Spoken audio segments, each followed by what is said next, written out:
The vast darkness of space surrounded the exploration vessel Asterisk, Harmonious Accord Asterisk, as it drifted toward the edge of an uncharted solar system.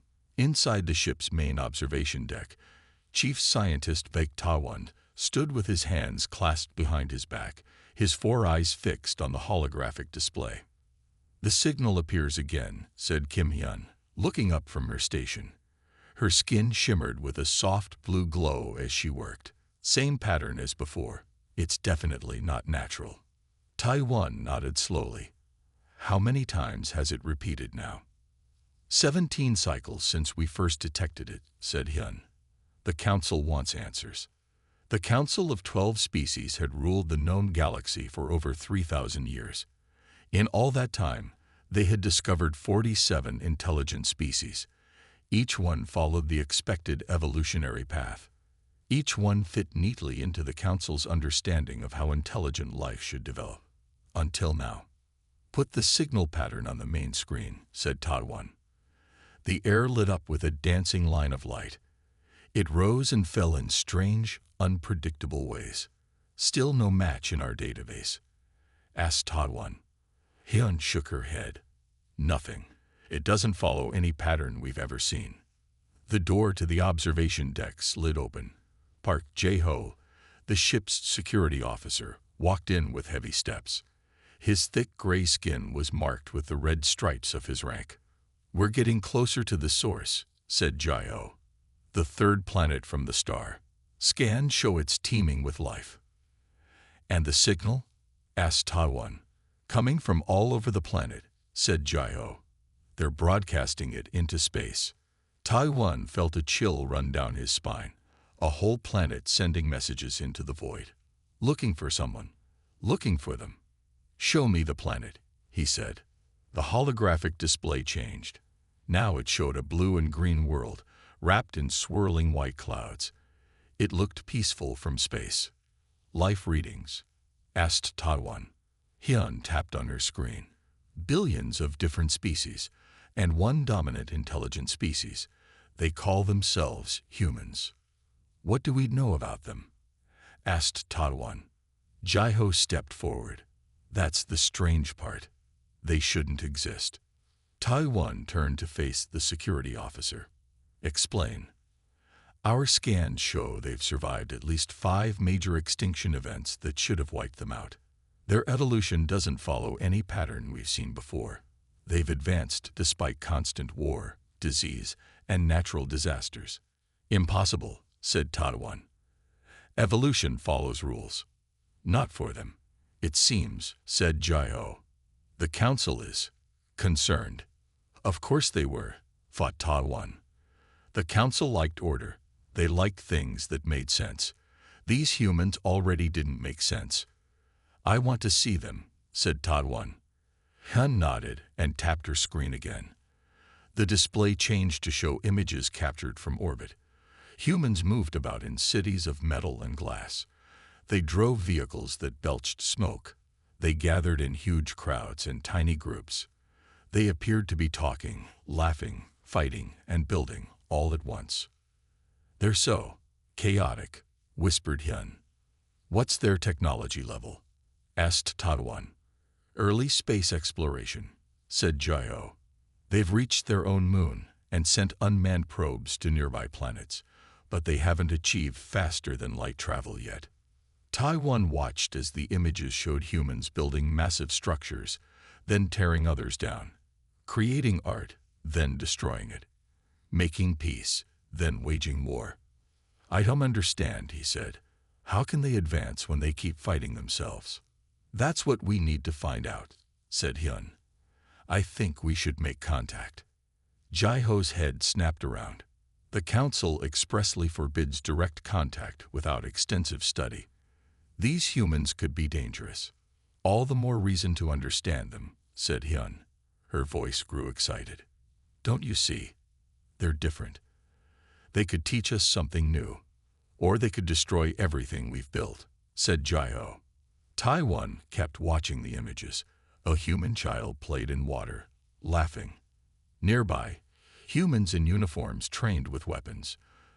The same species, capable of such different things. We will follow protocol, Taiwan said finally. We'll observe first. No contact yet. The ship moved closer to Earth, cloaking systems engaged to hide it from human detection. As they orbited the strange blue planet, Taiwan couldn't shake the feeling that they had found something unique in the galaxy, something that didn't fit the rules, something that could change everything. The signal continued to pulse from Earth, calling out into the stars, asking the same question all intelligent life eventually asked. Are we alone? Little did the humans know, the answer was now watching them from above. And the galaxy would never be the same again. 3 weeks had passed since the Harmonious Accord began orbiting Earth. In that time, diplomatic specialist Lee Do-hyun had barely slept. He spent every waking hour watching humans, studying them through the ship's observation systems. You need rest, said Taiwan as he entered Do-hyun's cluttered workstation. The walls were covered with images of humans going about their daily lives. I can't, said Do-hyun, his eyes fixed on a screen showing a human city. They're too fascinating. Look at this. He pointed to a scene where humans were rushing into a burning building. These humans are running toward danger to save others, said Do-hyun. But in this other area, humans fight each other over small pieces of paper. Taiwan moved closer. Money. They call it money. Yes, said Do-hyun. They will die for strangers one moment and hurt each other over these paper pieces the next. How can one species be so different from itself? That was the question that kept the entire research team awake at night. The Council of 12 Species had sent more ships to join them. Now a fleet of alien vessels hovered above Earth, all hidden from human detection. The door slid open and Park Ji-ho marched in, his face tight with worry. The Council is demanding answers, he said. They want to know if humans are a threat. Do-hyun gestured at his screens. I don't know how to answer that. Look at this human here, creating beautiful music that makes others cry with joy. And here, another human creates weapons that can destroy cities.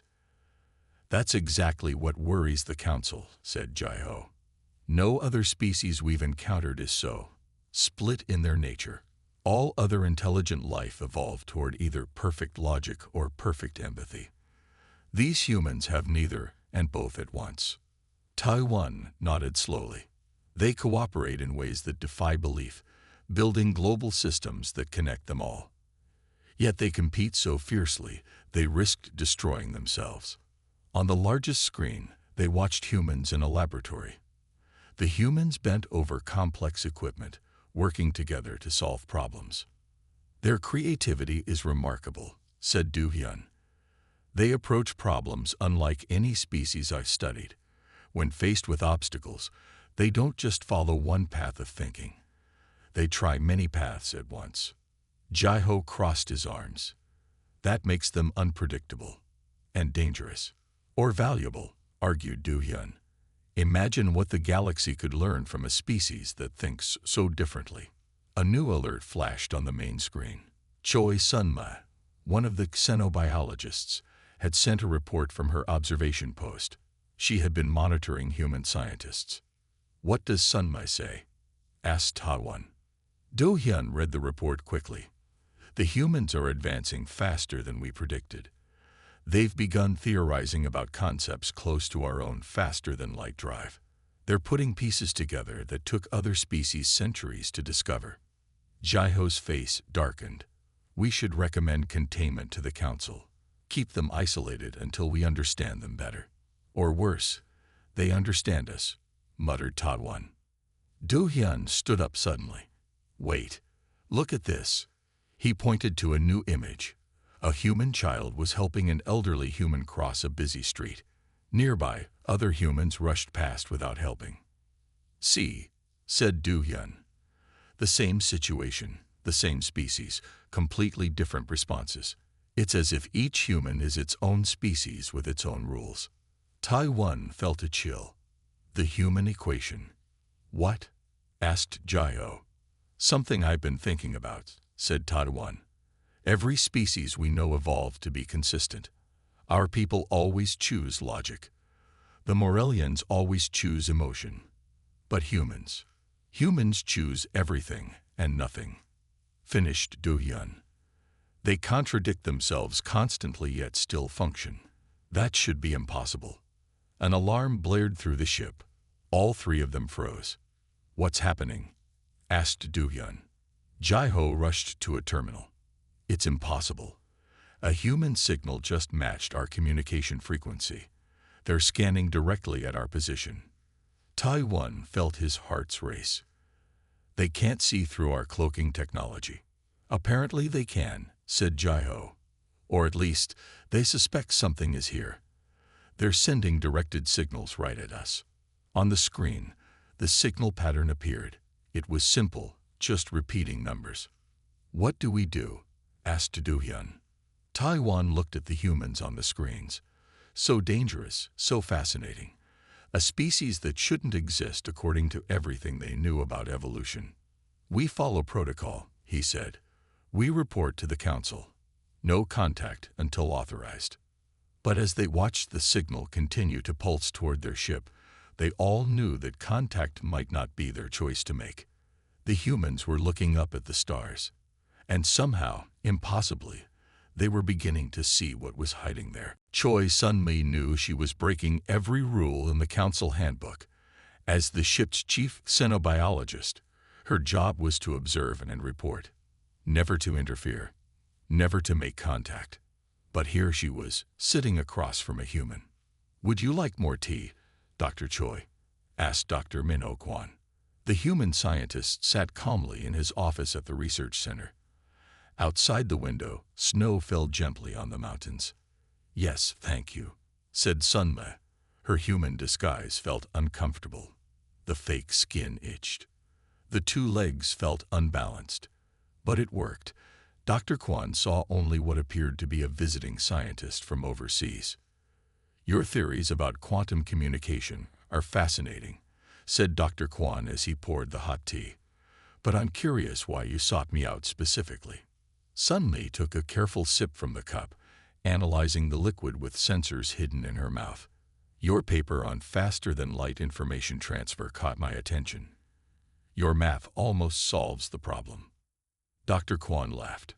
Almost is the key word. Everyone says it's impossible. But you don't believe them, said Sun-mi. Why? The human leaned forward. Because impossible just means we haven't found the right way to think about it yet. This was exactly why Sun-mi had broken protocol. This human thought in ways her people could not understand. What if two opposing ideas could both be true? Asked Dr. Kwon. That's where the answer lies. Sun-mi felt a shock run through her body. This was the paradox her team had observed in humans. They could hold contradictory thoughts at once. Most scientists would say that's illogical, she said carefully. Logic is just one tool, said Dr. Kwon. Sometimes you need to set it aside to find new paths. Back on the Harmonious Accord Park Ji-ho paced the command deck. We've lost contact with Choi Sun-mi. Her tracker went offline 6 hours ago. Taiwan looked worried. Where was she last detected? Near a human research facility, said Jai-ho. She was supposed to be observing from a distance. You don't think, began Taiwan, that she made contact? Jai-ho's voice was hard. That's exactly what I think. She's been fascinated with human scientists, especially one named Kwon. Do-hyun, who had been listening quietly, spoke up. If she did make contact, we need to extract her immediately. The council will. The council has already sent orders, interrupted Jai-ho. If Sun-mi has exposed us, we are to withdraw completely and recommend planetary containment. Containment? Do-hyun stood up. You mean isolate Earth. Cut them off from all galactic contact. For everyone's safety, said Jai-ho. These humans are unpredictable. In Dr. Kwon's office, the conversation had moved to a whiteboard covered in equations. Sun-mi watched in amazement as the human wrote formulas that danced between logic and intuition.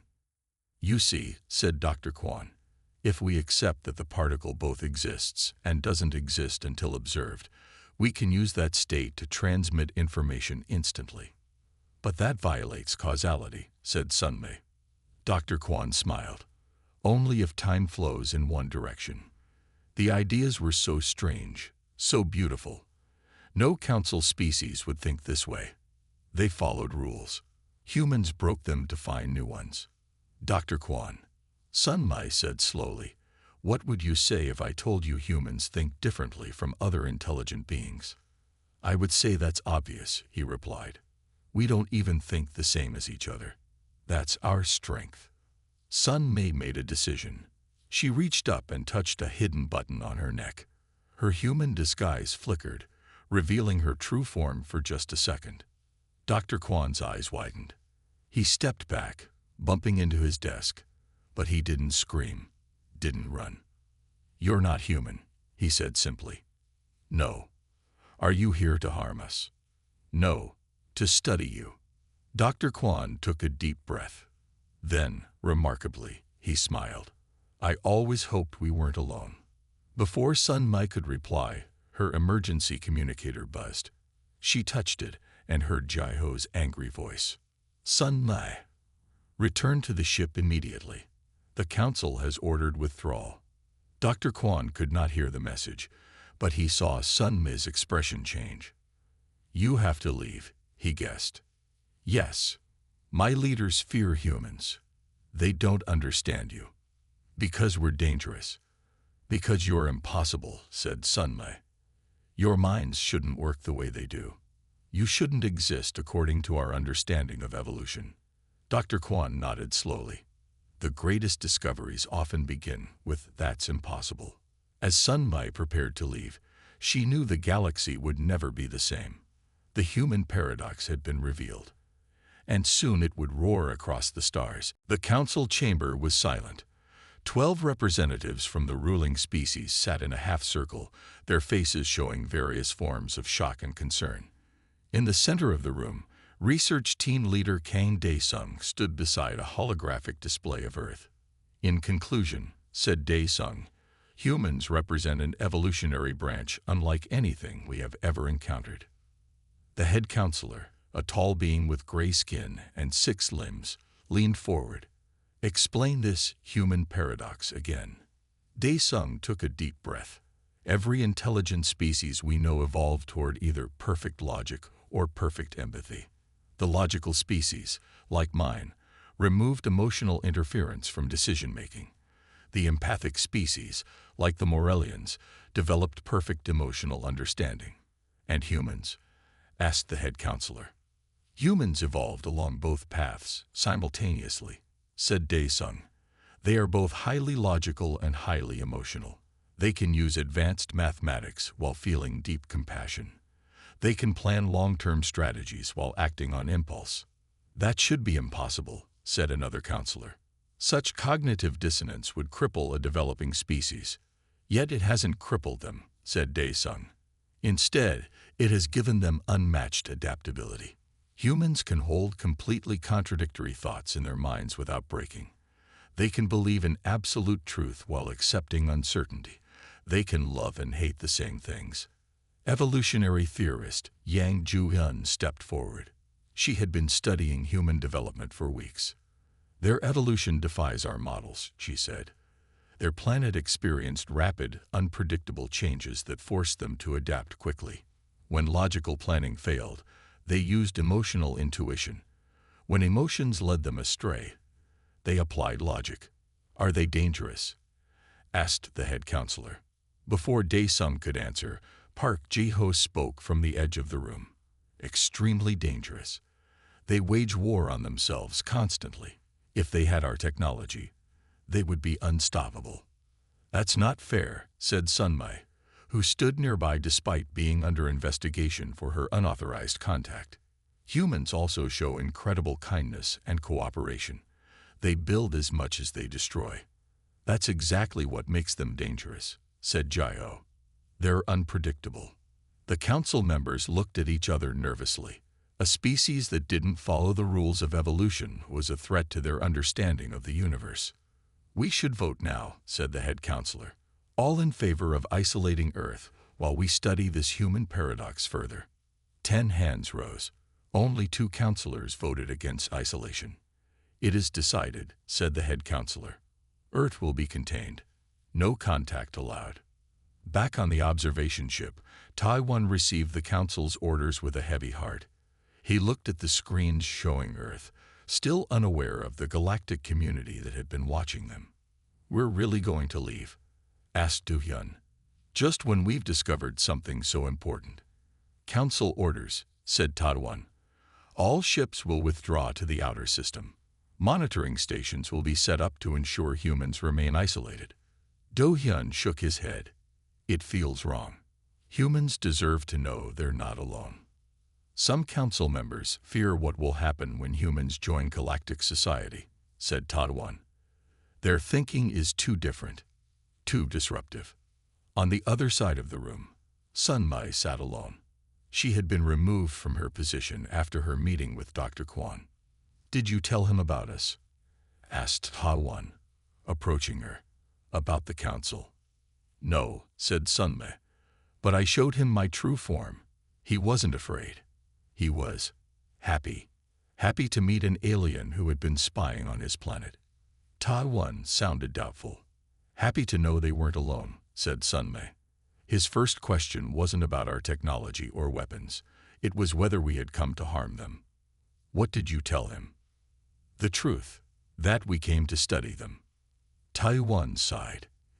It doesn't matter now. The containment field will go up soon. No signals will get in or out. Earth will be alone again. For how long? Asked Sunmai. Until the council decides humans are ready. Or until humans found their own way to the stars, thought Taiwan. Something told him that isolating humans might not work for long. As the alien ships began moving away from Earth, a message came from the surface. It was aimed directly at them, cutting through their cloaking technology. We know you're there, said the message. We are ready to talk when you are. The message was signed, Dr. Min-ho Kwon. The human paradox was no longer just a theory. It was reaching out to the stars, ready to change everything. Alarms blared throughout the council fleet. On the command deck of the flagship, Park Ji-ho stared at the screen in disbelief. How did this happen? He demanded. A technician worked frantically at the controls.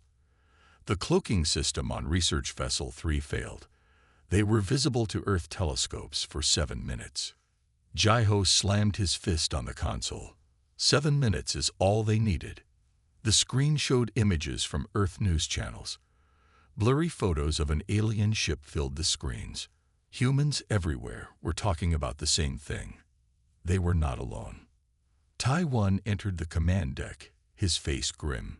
The council is demanding answers. Tell them we had a technical failure, said Ji-ho. The containment plan is compromised.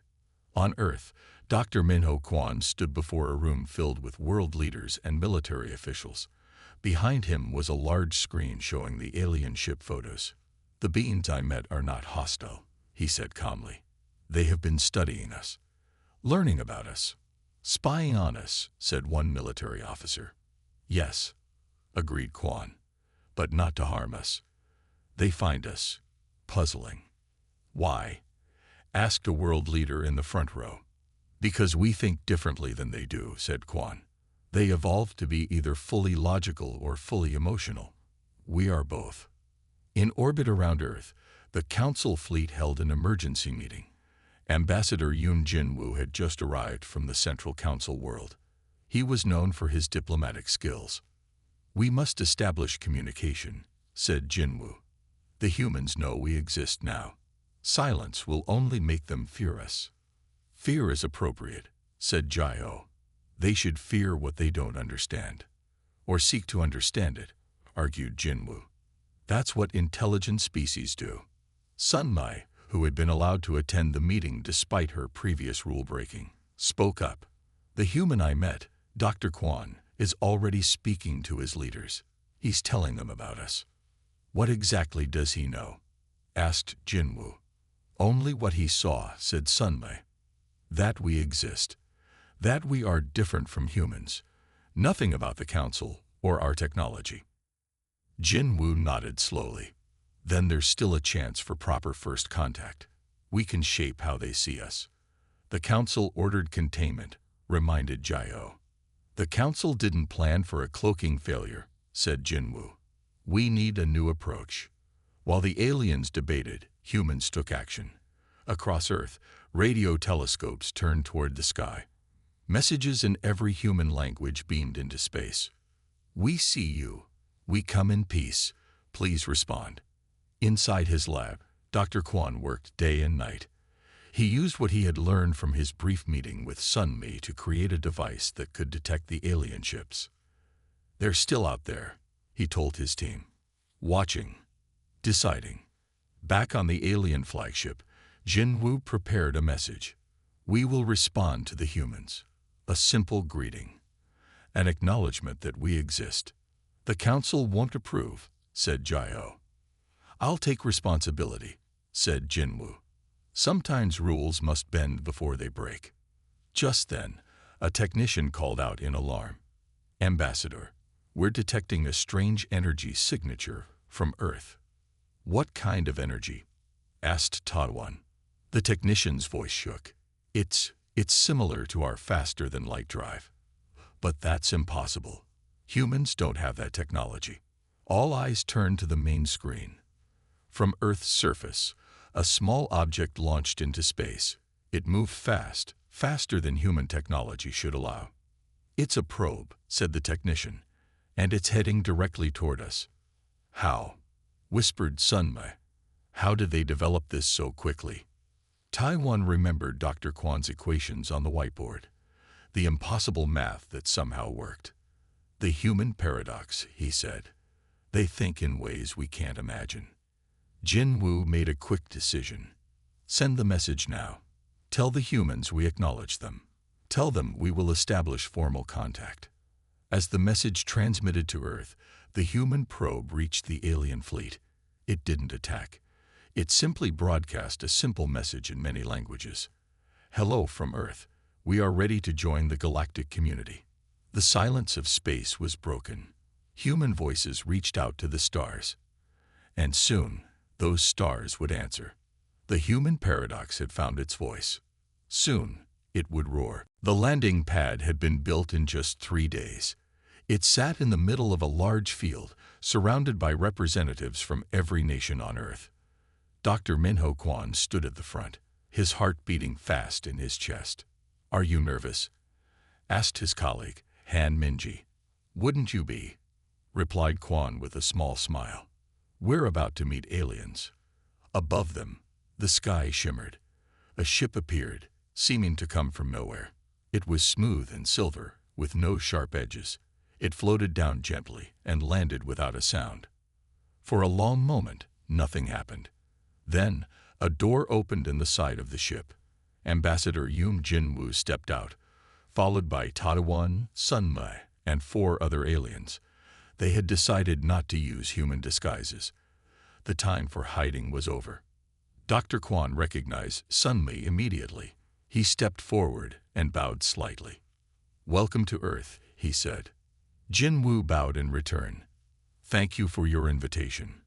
Behind them, cameras from around the world captured the moment. Humans everywhere watched as first contact became official. Across the galaxy, the Council of 12 Species held an emergency meeting. The head counselor was furious. Ambassador Jin Wu defied our direct orders. He shouted. Containment was the plan. Containment failed, said a calmer voice. We must adapt. Back on Earth, the aliens were taken to a special building prepared for them. Leaders from major nations gathered to meet them. We have many questions, said one world leader. As do we, replied Jin Wu. Your species is unlike any we have encountered. The meetings lasted for days. The aliens explained the basics of galactic society. They spoke of the Council and the many worlds under its protection. They avoided talking about advanced technology, following what rules they could still obey. But the humans surprised them at every turn. Your faster-than-light drive, said Dr. Kwan during a scientific exchange. It uses quantum tunneling of entire objects, doesn't it? Taiwan froze. How could you know that? Kwan smiled. I worked it out after meeting Dr. Choi. He nodded toward Sunma. The principles had to follow certain laws of physics. There were only a few possible solutions. In the weeks that followed, more alien ships arrived. They set up a proper embassy. Human scientists met with alien scientists. The exchange of basic knowledge began. But the council remained worried. They're learning too fast, said Jeho during a private report to the council. They take our basic concepts and immediately push them in new directions we never considered. Example? Asked the head counselor. We shared basic information about our communication system, said Jeho. Within days, they had created a prototype that works on different principles, but achieves the same result. Some of their scientists are suggesting improvements to our own system. Impossible, said a council member. Our technology took thousands of years to develop. That's the human paradox, said Jeho. They think differently. They see connections we miss. On Earth, the changes came quickly. Human technology leaped forward. The aliens tried to control what information they shared, but humans filled in the gaps with their own ideas. It's like they've been waiting for this, said Taiwan as he watched humans absorb and transform everything they learned. Their minds were ready. In his lab, Dr. Kwan led a team working on space drive technology. They had taken the basic principles shared by the aliens and gone in a completely new direction. Traditional physics says this shouldn't work, he told Minji as they examined their prototype. But if we accept that two opposing states can exist simultaneously, the human paradox applied to engineering, said Minji with a smile. When the prototype was tested, it worked better than anyone expected. It was smaller, faster, and more efficient than the alien version. News of the human achievement spread across the galaxy. Species that had been developing for thousands of years watched in shock as humans mastered in months what had taken them centuries. We need to control this, urged some council members. I don't think we can, replied others. The roar of human progress had begun. Their paradoxical minds, capable of holding opposing ideas and finding new paths, accelerated their advancement beyond all predictions. And the galaxy listened to the roar with a mixture of wonder and fear. 6 months after first contact, the Galactic Embassy on Earth hosted a scientific conference. Representatives from 30 alien species traveled to Earth to see the humans for themselves. The Council could no longer keep Earth isolated. Too many wanted to understand the human paradox. In the main hall, Dr. Minho Kwan stood before a mixed audience of humans and aliens. Behind him was a large screen showing complex equations. The risk problem has remained unsolved for 300 years, he said. Mathematicians across the galaxy have tried to solve it using traditional approaches. The aliens in the audience nodded. The risk problem was famous, a mathematical puzzle created by the brilliant risk species. No one had found a solution. The problem cannot be solved if we follow the established rules of mathematics, continued Kwan. But what if we question the rules themselves? A murmur ran through the alien section of the audience. Question the rules. That was not how things were done. Han Minji stepped forward to join Kwan. Human thinking offers a different approach. We can hold two contradictory ideas at once and find a third path that connects them. On the screen, new equations appeared. They seemed to break several mathematical laws, yet somehow they worked together. This is impossible, said an alien mathematician, standing up. You cannot violate the law of dimensional consistency. Not in traditional mathematics, agreed Kwan. But what if the law itself is incomplete? As he walked the audience through his solution, many aliens looked confused or disturbed, but others leaned forward with growing interest. In the back of the room, Taiwan watched with a mixture of awe and concern. Beside him, Sun Mei could barely contain her excitement. Do you see? She whispered. This is what makes humans special. They don't accept limitations. They question everything. When Kwan finished his presentation, He had successfully solved the risk problem. The proof was undeniable, even if the method broke traditional rules. After the conference, a private meeting was held. Council representatives spoke with human leaders about the future. "You must understand," said the head counselor, "your species is advancing at an unprecedented rate. Some in the galaxy find this concerning." "Because we think differently?" asked a human leader. "Because you think in ways that should not be possible," replied the head counselor. "All other species evolved toward consistency in thinking. The logical ones removed emotional interference. The emotional ones embraced perfect empathy. But humans evolved along both paths," said Jinwu. "They can be highly logical while remaining deeply emotional. They can plan methodically while acting on intuition." Minji, who had been invited to explain human cognition, stepped forward. "We call it lateral thinking. When faced with a problem, we don't just try one approach. We try many at once. We look for connections between ideas that seem unrelated." "Isn't that inefficient?" asked an alien council member. "Sometimes," admitted Minji. "But it also helps us find solutions that others miss. We make mental leaps that more consistent thinkers cannot." Back in his laboratory, Dr. Quan demonstrated this uniquely human ability to Taiwan. He was working on a new form of energy generation based on principles from both human and alien science. "Traditional physics says these two phenomena cannot interact," explained Quan. "But what if both theories are right, just incomplete?" "That's contradictory," said Taiwan. "Exactly," Quan smiled. "And in that contradiction lies a new truth. Watch." He activated his device. Energy flowed in ways that defied traditional understanding. It was more efficient than anything in the galactic database. Taiwan left the laboratory in deep thought.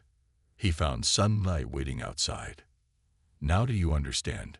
she asked. "The human paradox isn't a flaw. It's their greatest strength." Across the galaxy, news of human innovation spread. Some species responded with fear, others with fascination. Human ships began to travel to nearby stars, using drives that worked on principles the Council scientists claimed were impossible. Human diplomats, scientists, and explorers brought their paradoxical thinking to every world they visited. And everywhere they went, they changed things. "They see connections we miss," said Taiwan during a council report. "They find paths we never considered." "Because they embrace contradiction," said Sunmei. "Because they can believe in order and chaos at the same time." The roar of human progress was getting louder, and soon it would echo across the entire galaxy. 2 years after first contact, human ships could be seen in many star systems. They brought with them new ideas, new technologies, and new ways of thinking. And wherever humans went, change followed. Ambassador Yoon Jinwoo stood at the window of his office on the Council homeworld. Below him stretched a city that had remained largely unchanged for 1,000 years. But now, new buildings rose among the old, human-inspired designs that broke traditional patterns. A soft chime announced a visitor. Jinwoo turned to see Taiwan enter, looking tired. "The council session did not go well?" asked Jinwoo. Taiwan shook his head. 3 more species have announced withdrawal from shared projects. The Morellians have closed their borders completely. "Fear," said Jinwoo. "They fear change." And change was everywhere. Human approaches to medicine had revolutionized treatment for several galactic diseases. Human art forms spread rapidly through cultural centers. Human music, with its strange mix of mathematical precision and raw emotion, fascinated many species. But most significant was human technology. By combining techniques that traditional science kept separate, humans created solutions that seemed impossible until they worked. "The Krell delegation has requested to speak with you," said Taiwan. "They're worried about human ships in their sector." "The humans are just exploring," said Jinwoo. "They seek knowledge, not conquest." "The Krell don't understand human curiosity," said Taiwan. "It seems chaotic to them." On a research station orbiting a distant star, Dr. Kwon and Han Minji worked with a mixed team of human and alien scientists. They were studying a phenomenon that traditional galactic science had declared unsolvable. "Your approach violates established principles," said an alien scientist, looking at Kwon's work with concern. "Sometimes principles need to be questioned," replied Kwon. "See what happens when we combine these techniques."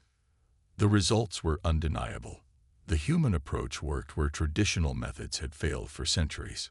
Across the galaxy, communication channels that had buzzed with activity for thousands of years grew quieter.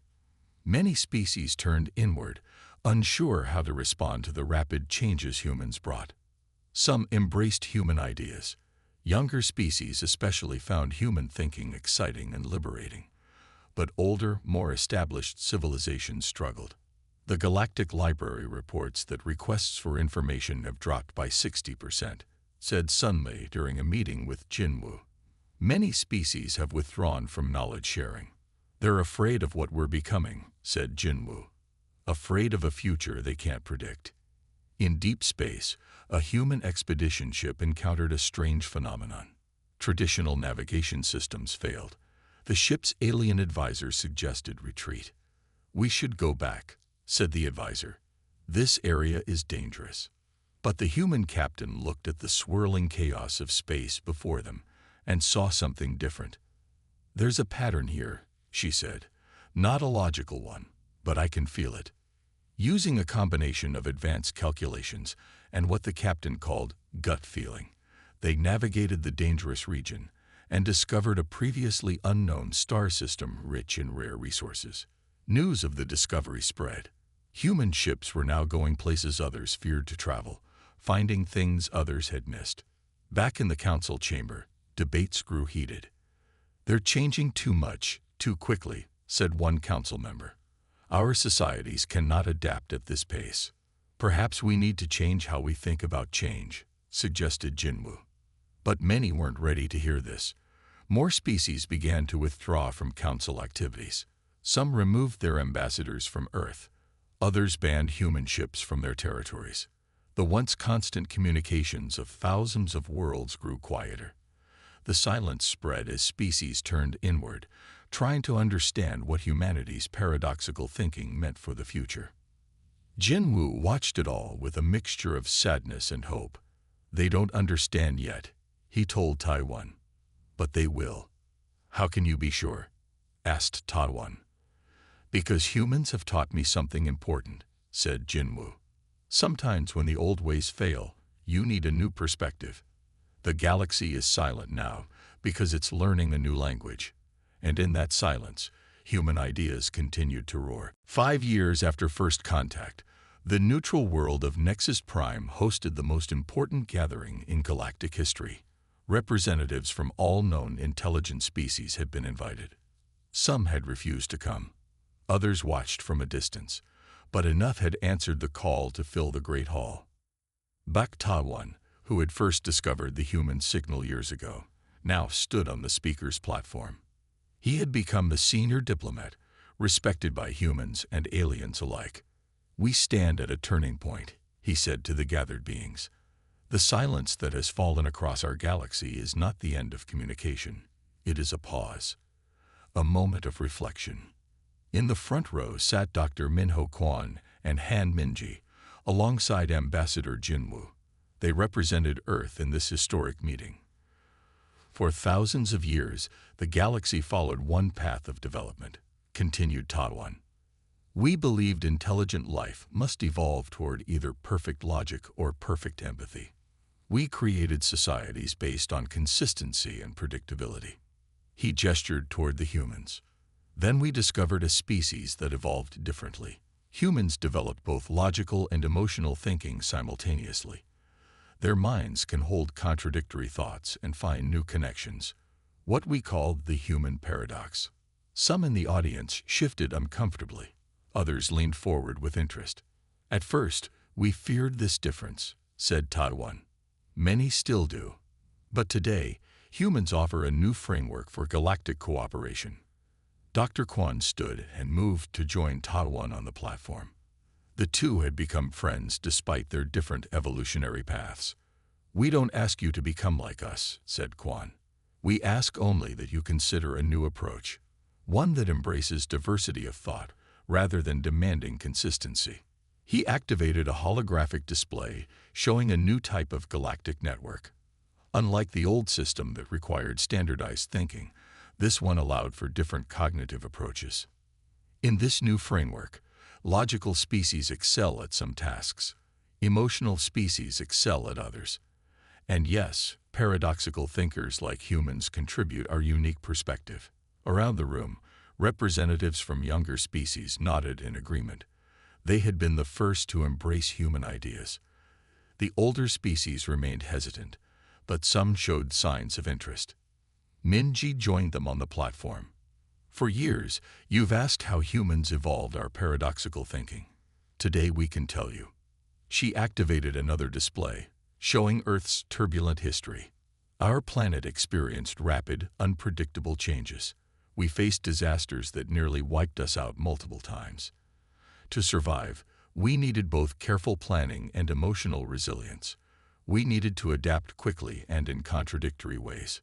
"When logical solutions failed, we used intuition," said Quan. "When emotions led us astray, we turned to logic. Over time, our brains evolved to use both simultaneously." Taiwan addressed the audience again. "Evolution has many paths. The human paradox is just one possibility. There may be others we haven't discovered yet." The proposal was presented, a new galactic community that valued different types of intelligence, rather than enforcing a single standard. Some species immediately joined. Others said they needed time to consider. A few walked out in rejection. As the meeting ended, the silence that had fallen over the galaxy began to break. New conversations started. New connections formed. Species that had withdrawn began to cautiously re-engage, curious about this different future. Later, Jinwu and Taiwan stood on a balcony overlooking the city of Nexus Prime. Human ships and alien vessels moved through the sky together. "Do you think it will work?" asked Taiwan. "Not perfectly," said Jinwu. "Nothing involving humans is ever perfect. That's part of our charm." They both laughed, a sound that would have been impossible when they first met. In the distance, a human ship prepared to journey into regions of space still unexplored. Their paradoxical minds roared with possibilities that continued to change the very foundation of galactic understanding. On a nearby bench, a young alien child sat beside a human visitor. The child looked up with curious eyes. "Can something be true and untrue at the same time?" the child asked. The human smiled. "That's a very good question. Some of our greatest discoveries began with exactly that paradox." The child's eyes widened with wonder. "Teach me how to think like that." "I will," said the human. "And you can teach me how you think too." In that simple exchange, the echo of evolution whispered its most important lesson. There is not one path forward, but many. And in embracing that diversity, the future becomes greater than any single species could imagine alone. The silence was ending. A new conversation had begun.